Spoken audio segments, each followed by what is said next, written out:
Tonight on the Night Team, we're following breaking news. Nearly 50 JCPS bus routes have already been canceled for Monday morning after dozens of bus drivers call out.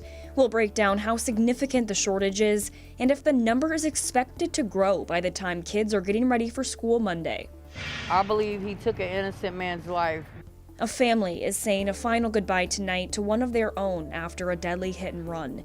His family is now gathering at that very intersection to call for justice. If you can do this, you are literally saving someone's life. Plus, the search for a match. One cancer patient is looking for her bone marrow match. How a transplant could save a life. WHAS11 Night Team starts right now.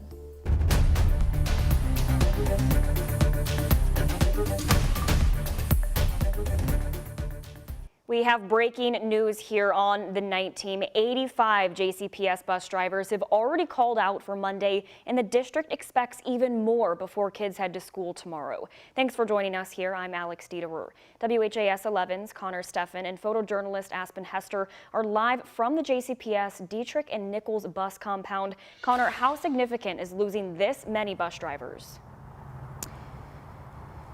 Well, Alex, you'll remember on Friday we saw 92 drivers call out. Still, district spokesperson Carolyn Callahan says the 85 call outs already for tomorrow is double the typical amount that JCPS would see on a given Monday. Still, you'll also remember from that first ticket on Friday, the district has been very clear in stating they will not be canceling classes because of call outs. Still, JCPS students and bus riders will be feeling an impact tomorrow.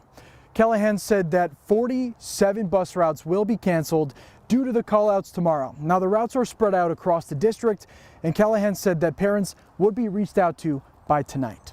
This is, again, a continuation of those sig-outs that we saw across the district on Friday. When 92 bus drivers called out, the district was able to cover most of the drop-offs, and the last of the students were dropped off by 7:18 on Friday.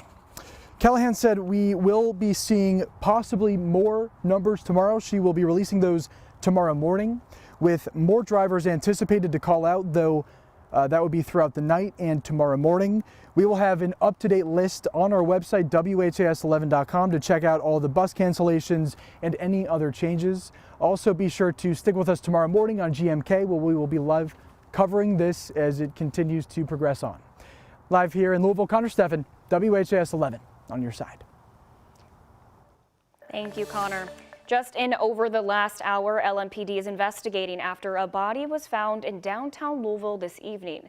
Police say they responded to 4th Street near Broadway just before 7 this evening. You can see right here, right outside the Brown Hotel. When officers arrived, they found a man inside a car that was dead. LMPD says the coroner's office is working to determine the cause of death. A Bullitt County teen is now behind bars for attempted murder of a Mount Washington police officer. 18-year-old Kenzie Varnesdale, who you see right here, was arrested Saturday morning by Mount Washington police. Police tell us the incident took place around 6:15 yesterday morning. Details about what happened are limited right now, but Sergeant Austin Batcher told us that the officer was doing okay and the department would release more information soon. New for you tonight, Cincinnati police are looking for the person who they say killed an 11-year-old boy after a drive-by shooting. Officers say the person fired 22 rounds into a group of children just before 9:30 Friday night. 4 other children and a woman was hit along with the 11-year-old who did die. In a news conference today, Isaac Davis, the father of the child, urged whoever was responsible to come forward. When would this stop? Would this ever stop? Like, how many people have to bury their kids? 22 rounds were fired. 22 rounds in a moment into a crowd of kids. More than 1,400 children have died due to gun violence just this year. That's according to the Gun Violence Archive. Police are still searching for a suspect in this case, and tonight 1 child remains in the hospital, but they are said to be in good condition. A family is saying a final goodbye tonight to one of their own after a deadly hit and run. 2 weeks ago, Nick Floor was hit and killed in the area of Taylor Boulevard and Bicknell Avenue. WHAS 11's Connor Steffen spoke with the family tonight and has their call for justice. With every passing call, These roads ain't safe. comes a deeply painful truth for one South Louisville family. Somebody really dear was took from me. and my heart hurts. Benita Phelps is talking about her younger brother, Nick Flore, as she stands just feet from where he lost his life 9 days ago. I'm emotionally damaged, mentally drained. I'm hurt, I'm broken. According to a police report from that night, around 10:45, someone driving a stolen car with Ohio tags hit Flore, who was driving this moped. Police say the driver then sped off. We're here left behind to suffer and wonder why. We have no answers to who it is or where they're at or anything. LMPD says officers later recovered that red Dodge sedan left abandoned 2 blocks from the scene, saying the driver ran off. I just said I can't believe that, you know what I'm saying, life was taken right here. And the life that was taken, I was close to that life. Flore's brother-in-law Russell Lowe says the two had always been close. When we met, you know what I'm saying, we was tight. It was like, you know what I'm saying? I miss that, you know what I'm saying? I'm always gonna miss that about it. Flore leaves behind his fiancée and the rest of his family, who gathered near the intersection where he died Sunday to share a message. Well, the goal of the gathering is we want to get justice for our family member. Yeah, me and my family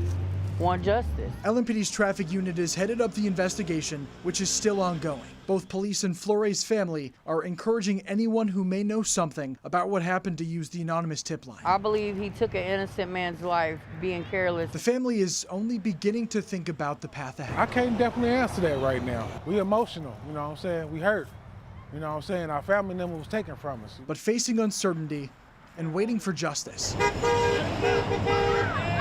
they lean on each other, celebrating a life taken too soon. In South Louisville, Connor Steffen, the WHAS11 night team, on your side. If you have any information that could help police, you can call the anonymous tip line at 574-LMPD, or you can use their online portal. LMPD is expected to release body cam footage after an officer shot a burglary suspect. That incident happened on October 24th. Sylvester Price is accused of breaking into a home on Garland Avenue. Police say he jumped from a window, took off, and then refused to drop his gun. When he pointed his gun in the direction of officers, he was shot. LMPD is expected to release the footage at 1 tomorrow afternoon. The victims of the Old National Bank mass shooting plan to file a lawsuit against gun manufacturer Radical Firearms. That's the company that made the rifle used in the shooting. On April 10th, the gunman opened fire in a conference room of coworkers. He purchased the rifle just days before the shooting. Attorney Tad Thomas was hired when the wife of victim Jim Tutt reached out, and not long after, another 5 victims also reached out. We want to hold these manufacturers responsible for how they market their products. And we want to find a way to keep these weapons out of the hands of people who are in dark days mentally and prevent these mass shootings from happening as they're doing all over the country. According to Thomas, the victims want to make sure weapons of mass destruction are not in the hands of people that are mentally unable to handle them.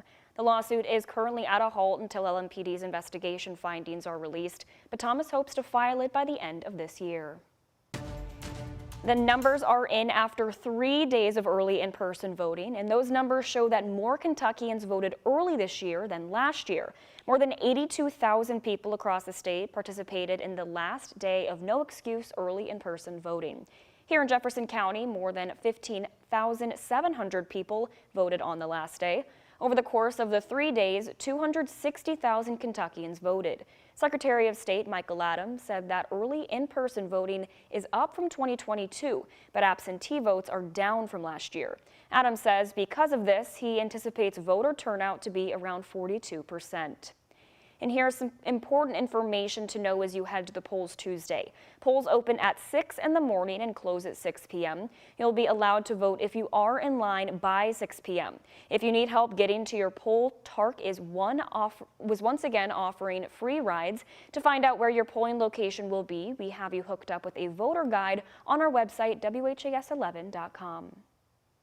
A heads up about election night, we will be here at 7 Tuesday night with a special 1-hour live election report. The polls close in Western Kentucky at 7 our time, so this will be a big hour of votes being counted. We'll see you at 7 Tuesday night. We learned that UAW employees in Louisville plan to vote on the new contract 1 week from today. Today we spoke with UAW Local 862 President Todd Dunn, who confirmed the vote will happen on November 12th, which is next Sunday. Dunn also reiterated that the layoffs by Ford at the Louisville assembly plant are temporary. Ford announced this week they would be laying off 1,600 employees due to supply chain issues.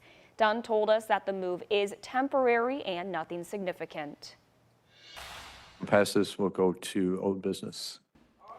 A revised plan for $40 million in American Rescue funds is moving forward. The Budget Committee unanimously approved the plan this week. The $40 million was originally allocated to the Louisville Healthcare CEO Council, but was rescinded after Councilman Anthony Pia was found guilty of ethics violations connected to the money's approval. It would now go to projects like library renovations, park maintenance, and a technology training center in the Russell neighborhood. During the discussion and vote Thursday, Councilman Piagentini left council chambers and later abstained. The proposal now goes to the full council.